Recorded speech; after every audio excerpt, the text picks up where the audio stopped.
ಸಣ್ಣ ಘಟನಾ ನಡೀತು ಹಿಂದಕ್ಕೆ. ಇದು ನಡೆದ ಘಟನಾ. ಭೋಜ ಅಂತ ಒಬ್ಬ ರಾಜನಿದ್ದ. ಆತನ ಹತ್ತಿರ ಒಬ್ಬ ಕಾಳಿದಾಸ ಅಂತ, ಕತ್ತುದಲ್ಲಿ ಕಾಳಿದಾಸ ಅಂತ ಒಬ್ಬ ಇದ್ದ, ಮಹಾಕವಿ ಕಾಳಿದಾಸ. ಇಬ್ಬರೂ ಒಂದು ಸಲ ವಿಹಾರಕ್ಕೆ ಹೋಗಿದ್ರು. ಆದರೆ ಅದರ ಸೌಂದರ್ಯ ನೋಡ್ತಾ ನೋಡ್ತಾ ನೋಡ್ತಾ ನೋಡ್ತಾ ದಾರಿಯನ್ನು ಕಳ್ಕೊಂಡ್ರು. ದಾರಿ ಹುಡುಕಾಡಿದ್ರು ಸಿಗಲಿಲ್ಲ. ಅಲ್ಲಿಂದ ಬೇಜಾರಾಗಿತ್ತು, ಏನು ಮಾಡಬೇಕು ತಿಳಿತಿರಲಿಲ್ಲ. ಆವಾಗ ಭೋಜ ಕಾಳಿದಾಸ ಸುಮ್ಮನೆ ಆ ಕಡೆ ಈ ಕಡೆ ನೋಡುವಾಗ ಒಂದು ಗುಡಿಸಲ ಕಂಡಿತು. ಎಷ್ಟು ಸಂತೋಷ ಆಗ್ತದೆ. ದಾರಿ ಕಳ್ಕೊಂಡವ್ರಿಗೆ ಒಂದು ಗುಡಿಸಲ ಕಂಡ್ರೆ ಸ್ವರ್ಗ ಕಂಡಷ್ಟು ಸಂತೋಷ ಆಗ್ತದೆ. ಹಾಗಾಗಿತ್ತು ಅವರಿಗೆ. ಅಲ್ಲಿ ಹೋದರು. ಅಲ್ಲಿ ಒಬ್ಬ ಮುದುಕಿ ಇದ್ಲು. ಆಕೆ ಸಾದಾ ಹರಿದ ಬಟ್ಟೆ ಹಾಕ್ಕೊಂಡಾಳೆ. ಒಂದು ಸಣ್ಣ ಗುಡಿಸಲ, ಒಂದು ಕಟ್ಟಿ ಮೇಲೆ ಕೂತಿದ್ಲು. ಅಷ್ಟರಾಗಿ ಇವರಿಬ್ಬರು ಬಂದರು. ಇಬ್ಬರನ್ನ ನೋಡಿದ್ಲು. ಆಕೆ ವಯಸ್ಸು ಮುಪ್ಪಿನ ಮುದುಕೆ ನೋಡಿದ್ಲು. ಆಕೆಗೆ ಬಹಳ ಸಂತೋಷ ಆಯಿತು. ಬಂದರೆ ಬಹಳ ಆನಂದ ಆಯಿತು. ನಾನೊಂದು 4 ಹಣ್ಣ ಇಟ್ಟಿದ್ದೇನೆ, ತಿನ್ರಿ ಅಂತ ಕೊಟ್ಲು.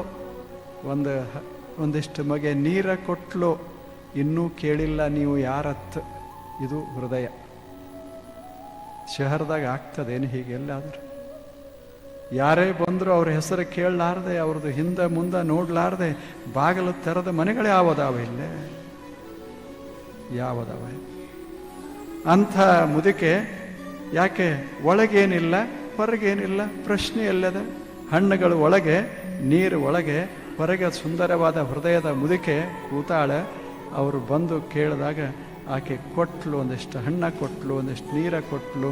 ಆ ಬಳಿಕ ಕೇಳಿದ್ಲು, ದಾರಿ ತಪ್ಪಿ ಬಂದ್ರೇನು ಅಂತ ಕೇಳಿದ್ಲು. ಆವಾಗ ಆಕೆ ಗೊತ್ತು, ನಮ್ಮಂಥವ್ರ ಕಡೆ ಬರಬೇಕಾದ್ರೆ ಇವರು ದಾರಿನೇ ತಪ್ಪಬೇಕಾಗ್ತದೆ ಅಂತ. ದೊಡ್ಡವರು ಹೆಂಗೆ ಬರ್ತಾರೆ? ಆವಾಗ ಹೌದು, ನಾವು ದಾರಿ ತಪ್ಪದೇವಿ ಅಂದರು. ಆವಾಗ ಮುದುಕೆ ಕೇಳಿದ್ಲು, ನಾನು ಒಂದು ಪ್ರಶ್ನೆ ಕೇಳ್ತೇನೆ, ದಾರಿ ತೋರಿಸ್ತೇನೆ. ನಮ್ಮಂಥವ್ರಿಗೆ ದಾರಿ ಗೊತ್ತಿರ್ತಾವ, ಆದರೆ ಅದಕ್ಕೆ ಒಂದು ಕರಾರ, ನೀವು ಯಾರು ಅಂತ ನನಗೆ ಪರಿಚಯ ಮಾಡಿಕೊಡಬೇಕು, ಆವಾಗ ದಾರಿ ತೋರಿಸ್ತೇನೆ ಅಂದ್ಲು. ಆವಾಗ ಅವರೇನು ಹೇಳಿದರು? ನಾವು ರಾಜರು ಅಂದರು. ಮುದುಕಿ ಹೇಳಿದ್ಲು, ಸುಳ್ಳು ಯಾಕೆ ಹೇಳ್ತೀರಿ ಅಂತ. ನೀವು ಹೆಂಗೆ ರಾಜರಾಗಲಿಕ್ಕಾಗ್ತದೆ? ಜಗತ್ತನ್ನು ಆಳವ್ರು ಇಬ್ಬರೇ. ಯಾರು? ಒಬ್ಬ ಮೇಘರಾಜ, ಇನ್ನೊಬ್ಬ ಯಮರಾಜ. ಇಬ್ಬರೇ ಆಳವ್ರು ಈ ಜಗತ್ತನ್ನು. ಅವರ ಆಳಿಕೆಯಿಂದ ಹೊರಗೆ ಒಬ್ಬ ಮನುಷ್ಯ ಇರಲಿಕ್ಕೆ ಸಾಧ್ಯ ಇಲ್ಲ. ಮೇಘ ಜಗತ್ತನ್ನು ಆಳ್ತಾ ಇರ್ತದ ನೀರ ಸುರಿಸಿ. ಯಮ ಜಗತ್ತನ್ನೇ ಆಳ್ತಾ ಇರ್ತಾನೆ. ನೀನು ಯಮನೂ ಅಲ್ಲ, ಇವ ಮೇಘನೂ ಅಲ್ಲ. ಸುಳ್ಳು ಯಾಕೆ ಹೇಳ್ತೀರಿ? ಖರೆ ಹೇಳಿ. ನನ್ನ ಹಣ್ಣು ತಿಂದಿರಿ, ನನ್ನ ನೀರು ಕುಡ್ದಿರಿ, ಖರೆ ಹೇಳಬೇಕು ಅಂದರು. ಅವಾಗ ಅವ್ರು ಹೇಳಿದರು, ನಾವು ಶ್ರೀಮಂತರಂತ ತಿಳ್ಕೊ ಅಂದರು. ಮುದುಕಿ ಅಂದ್ಲು, ನೀವು ಹೆಂಗೆ ಶ್ರೀಮಂತರು? You cannot create wealth, you just amass wealth. All the wealth is to come from the mountains and oceans. You are not ocean, you are not mountain. ಏನು ಚಂದ ಹೇಳ್ತಾಳ. ಮಹಾನುಭಾವರೇ, ಜಗತ್ತಿನಲ್ಲಿ ಇರೋರು ಇಬ್ಬರೇ ಶ್ರೀಮಂತರು.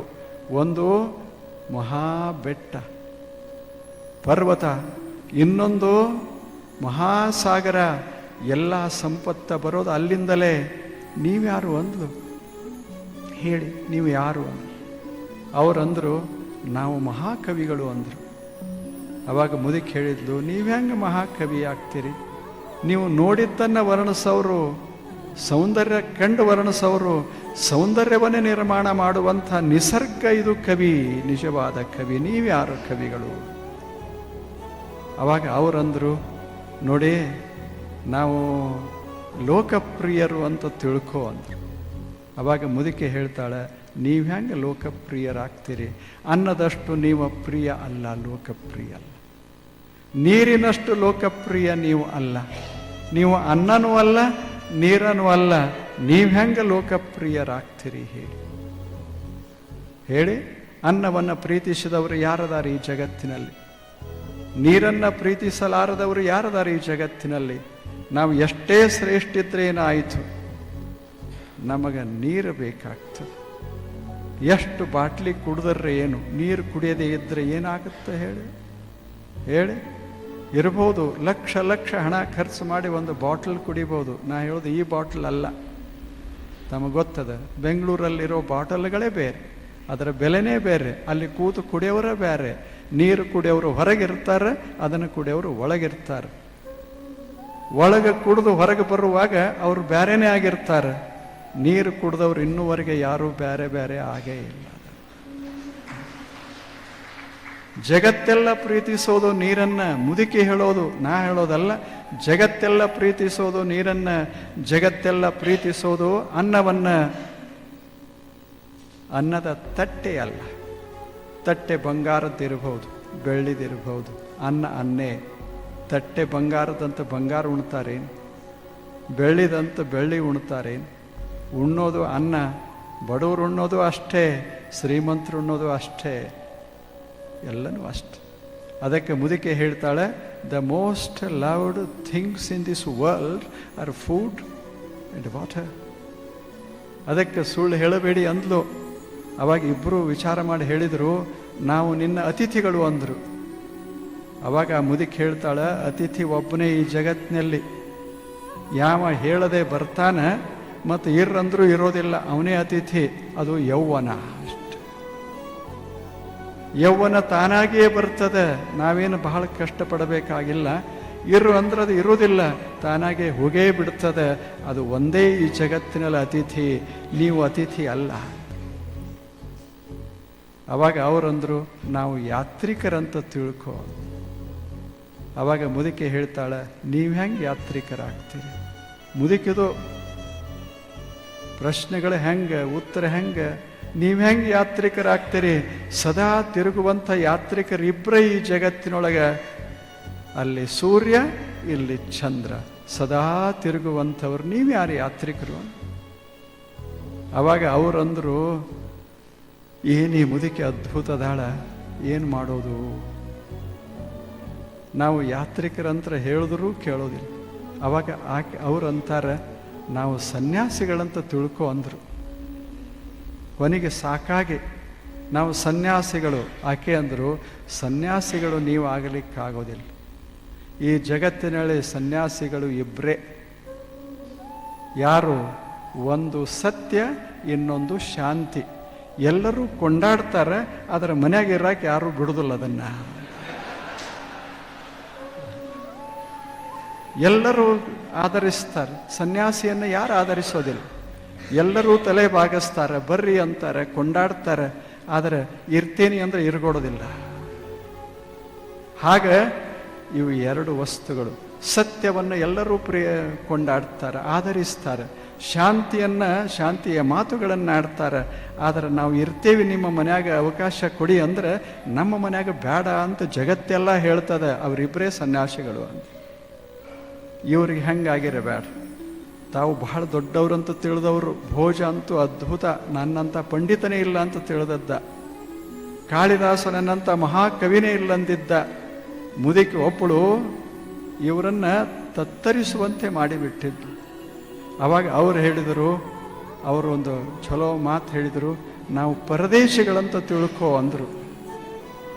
ಅವಾಗ ಮುದುಕಿ ಹೇಳಿದ್ಲು, ಪರದೇಶಿಗಳು ಹೆಂಗೆ ನೀವು?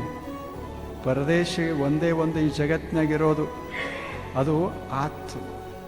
ಯಾಕೆ? ಈ ಜಗತ್ತಿಂದ ಅಲ್ಲದು.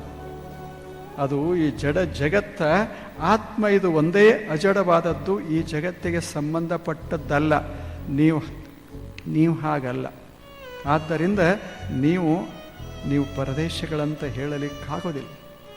ಅವಾಗ ಅವರಂದರು, ನಾವು ಸ್ವಲ್ಪ, ಇಬ್ಬರು ಹೇಳ್ತಾರೆ, ನಾವು ಬಹಳ ಸಹನಶೀಲರು.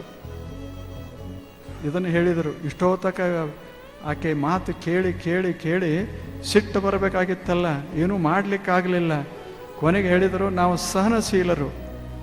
ಆಕೆ ಅಂದ್ಲು, ಸಹನಶೀಲರು ಇಬ್ಬರೇ ಈ ಜಗತ್ತಿನಾಗ. ಒಂದು ತಾಯಿ, ಇನ್ನೊಬ್ಬರು ಭೂಮಿ. ಇವರಿಬ್ಬರೇ ಸಹನ ಮಾಡಿಕೊಳ್ಳಲಿಕ್ಕೆ ಸಮರ್ಥರು. ನೀವ್ಯಾರು? ಏನು ಬುದ್ಧಿವಂತಿಕೆ! ಯಾವ ವಿಶ್ವವಿದ್ಯಾಲಯದಲ್ಲಿ ಇಂಥ ಉತ್ತರಗಳು ಸಿಗ್ತಾವ? ಅವಾಗ ಅವರಂದರು, ನಾವು ದುರ್ಬಲರು ಅಂತ ತಿಳ್ಕೊ ಅಂದರು. ಎಲ್ಲಿಗೆ ಬಂದರು ಇಬ್ಬರು? ರಾಜರಂತ ಹೇಳಿದ್ರು, ಮಹಾರಾಜ ಅಂತ ಹೇಳಿದ್ರು, ಮಹಾಕವಿ ಅಂತ ಹೇಳಿದ್ರು. ಈಗ ಹೇಳ್ತಾ ಇದ್ದಾರೆ ನಾವು ದುರ್ಬಲರಂತ ತಿಳ್ಕೊಳ್ಳಿ. ಆವಾಗ ಮುದುಕೆ ಹೇಳಿದ್ಲು, ದುರ್ಬಲರು ಯಾರು? ನೀವಲ್ಲ ದುರ್ಬಲರು. ಇದೇನು ಪ್ರಾಣಿಗಳು ಸಿಕ್ಕು ಬಿದ್ದಾವಲ್ಲ ಮನುಷ್ಯನ ಕೈಯೊಳಗೆ, ಅವು ದುರ್ಬಲ, ನೀವಲ್ಲ. ಕೂಡಂದ್ರೆ ಕೂಡಬೇಕು, ಏಳಂದ್ರೆ ಏಳಬೇಕು, ಹಾಕಿದ್ದು ತಿನ್ನಬೇಕು. ಇದು ಪ್ರಾಣಿಗಳು. ನೀವು ಪ್ರಾಣಿಗಳಲ್ಲ ಮಹಾನುಭಾವರೇ, ನೀವು ದೊಡ್ಡವರದಿರಿ. ಹೇಳಿ, ನೀವು ಯಾರು? ಯಾಕೆ ತಪ್ಪಿಸ್ತೀರಿ ಹೇಳೋದು? ನೀವು ಯಾರು ಸ್ಪಷ್ಟವಾಗಿ ಹೇಳಿ ಅಂತ. ಅವರಿಬ್ಬರು ಅಂದರು, ನಾವು ಸೋತೇವಿ ಅಂದರು. ಮುದುಕಿ ಹೇಳಿದ್ಲು, ಸೋತವ್ರು ನೀವಲ್ಲ, ಇಬ್ಬರೇ ಸೋತವ್ರು ಈ ಜಗತ್ನ್ಯಾಗ. ಒಬ್ಬನೇ ಸೋತಾವ ಈ ಜಗತ್ನ್ಯಾಗ. ಯಾರು ಬಡವರೋ ಅಂಥ ಒಬ್ಬ ತಂದೆ 8 ಹೆಣ್ಣು ಮಕ್ಕಳ ತಂದೆ. ಇವ ಒಬ್ಬನೇ ಸೋತಾವ ಈ ಜಗತ್ನ್ಯಾಗ. 8 ಹೆಣ್ಣು ಮಕ್ಕಳ ತಂದೆ. ಇವ ಸೋತಾವ. ಯಾಕೆ? ಕೊಡೋದು ಎಲ್ಲಿ ಸಾಧ್ಯ? ಒಂದು ಕೊಡಬೇಕಾದ್ರೆ ಮಾರಾಟ ಮಾಡಬೇಕಾಗ್ತದೆ. ಇನ್ನು 8 ಜನರನ್ನ ಕೊಟ್ಟು ಸಂತೋಷ ಪಡಬೇಕಂದ್ರೆ ಎಲ್ಲದ? ಅಂಥ ಮನುಷ್ಯ ಒಬ್ಬನೇ ದ ಡಿಫೀಟೆಡ್. ಆವಾಗ ಅವರಂದರು, ಅವ್ರದ್ದೆಲ್ಲ ಇಳೀತು, ಮೊದಲು ಏನಿತ್ತಲ್ಲ ಎಲ್ಲ ಹೋಯಿತು. ನಾವು ತಿಳ್ಕೊ ಅಜ್ಜಿ, ತಿಳ್ಕೊ, ನಾವು ಸ್ಟುಪಿಡ್ಸ್, ಬುದ್ಧಿಲ್ಲ ನಮಗೆ. ನಿನ್ನ ಕೂಡ ಭಾರಿ ಮಾತಾಡ್ಲಿಕ್ಕೆ ಹೋದೆವಲ್ಲ, ನಮಗೇನು ಬುದ್ಧಿಲ್ಲ ಅಂದು. ಅವಾಗ ಆಕೆ ಹೇಳ್ತಾಳೆ, ಬುದ್ಧಿ ಇಲ್ಲದ ಒಬ್ಬನೇ. ಯಾರು ಅಂದರೆ ಸಾಲ ಮಾಡ್ತಾನೆ, ಆದರೆ ಕೊಡೋ ಸಾಮರ್ಥ್ಯ ಇರುವುದಿಲ್ಲ. ಸಾಲದಾಗ ಹೆಂಗೆ ಹೋಗಬೇಕು ಗೊತ್ತದೆ, ಸಾಲದ ಚಕ್ರದಿಂದ ಹೊರಗೆ ಹೆಂಗೆ ಬರಬೇಕು ಗೊತ್ತಿಲ್ಲ, ಒಬ್ಬನೇ ಹುತ್ಸ. ನೀವು ಹಂಗಲ್ಲ, ನೀವು ಶಾಣ್ಯಾರು, ಹೇಳಿ ನೀವು ಯಾರು ಅಂತ. ಅವಾಗ ಅವರಂತಾರೆ, ವಿ ಆರ್ ನಥಿಂಗ್. ಅವಾಗ ಮುದುಕಿ ಹೇಳಿದ್ಲು, ಹೌದು, ಆ ಉತ್ತರ ಬರೋ ತನಕ ನಾನು ನಿಮ್ಮನ್ನೇನು ಬಿಡ್ತಿದ್ದಿಲ್ಲ. ಒಪ್ಪಿಕೊಂಡ್ರಿ, ಬಹಳ ಚಲೋ ಆಯಿತು, ನಿಮಗೇನು ಗೊತ್ತಿಲ್ಲ ಅಂತ ಅದರ ಅರ್ಥ ಅಷ್ಟೆ. We are nothing. ಕೊಟ್ಟ ಕೊನೆಗೇನದ? ನಾವೇನೂ ಅಲ್ಲ. ಆದ್ದರಿಂದಲೇ ಮುದುಕೆ ಹೇಳ್ತಾಳೆ, ಮಹಾನುಭಾವರೇ, ನೀವು ಜಾಣರು, ನೀವು ಗೌರವಾನ್ವಿತರು. ಯಾಕೆ? ಈಗ ತಿಳ್ಕೊಂಡ್ರಿ ನೀವೇನೂ ಅಲ್ಲ ಅಂತ. ಇದ ಗೌರವಾನ್ವಿತ. ನಾನು ನಿಮ್ಮನ್ನು ಕಂಡಾಗ ಗೊತ್ತಾಯಿತು ನೀವು ಬಹಳ ದೊಡ್ಡವರು ಅಂತ. ನಾನು ಮುದುಕೆ, ಇಲ್ಲಿ ವರ್ಷಗಳ ಕಾಲ ಇಲ್ಲದೀನಿ. ನಿಮ್ಮಂಥವ್ರು ಕಂಡಾಗೆಲ್ಲ ಮಾತಾಡಿಸ್ತಾನೆ ಇರ್ತೀನಿ. ನನಗೆ ಬಹಳ ಸಂತೋಷ ಆಗ್ತದೆ. ಯಾಕೆ? ನೀವು ಯಾರು ಅನ್ನೋದನ್ನು ತಿಳಿಸಿಕೊಡ್ತಿರ್ತೀನಿ ನಾನು ಈ ದೃಷ್ಟಿಯೊಳಗೆ. ನಿಮಗೆ ಯಾವಾಗಾದರೂ ಇದು ಮರಿತು ಅಂದರೆ ಮತ್ತೆ ದಾರಿ ತಪ್ಪಿ ಬರ್ರಿ ಅಂದ್ಲು. ಬರಬೇಕು ನನಗೆ. ನಿಮ್ಮಲ್ಲಿ ನಾನು ಬಂದರೆ ನನ್ನ ಮಾತು ನೀವು ಕೇಳೋದಿಲ್ಲ, ನಾನು ಇದ್ದಲ್ಲೇ ನೀವು ಬರಬೇಕಾಗ್ತದೆ. ಆವಾಗ ದಾರಿ ತಪ್ಪಲಿ ಮತ್ತು ಹಿಂಗೆ ನಮ್ಮ ಹತ್ತಿರ ಬರಲಿ ಅಂತ. ಮುದುಕೆಗೆ ಎಷ್ಟು ಸಂತೋಷ ಆಗಿತ್ತು. ಇವರಿಬ್ಬರು ನಮಸ್ಕಾರ ಮಾಡಿ ಹೇಳಿದರು, ದಾರಿ ತೋರಿಸುವಂತ. ಅವಾಗ ಹೇಳಿದ್ಲು, ನೀವು ದಾರಿನೇ ಕಳ್ಕೊಂಡಿಲ್ಲ, ಏನು ಹಿಡ್ದಿರಲ್ಲ, ಹಿಂಗೆ ಸರಳ ಹೋಗಿ ನಿಮ್ಮ ಊರಿಗೆ ಹೋಗ್ತೀರಿ ಅಷ್ಟೆ. ಎಷ್ಟು ಸುಂದರವಾಗಿ. ಇದು ಇದು ಇದು ವಿಸ್ಡಮ್. ಇದು ಇಂಥದ್ದು ಪ್ರಜ್ಞೆ ಇರಬೇಕು ಮನುಷ್ಯನಿಗೆ. ನಾವು ಏನೇ ಮಾಡಲಿ, ನಾವು ಮೊದಲು ಮನುಷ್ಯರು, ನಾವು ಜೀವನವನ್ನು ಸಾಗಿಸುವವರು. ಏನು ಮಾಡ್ತೀವಿ ಅನ್ನೋದು ಮಹತ್ವದ್ದಲ್ಲ, ಬದುಕನ್ನು ಎಷ್ಟು ಸುಂದರಗೊಳಿಸ್ತೀವಿ ಅನ್ನೋದು ಬಹಳ ಮಹತ್ವದ್ದು.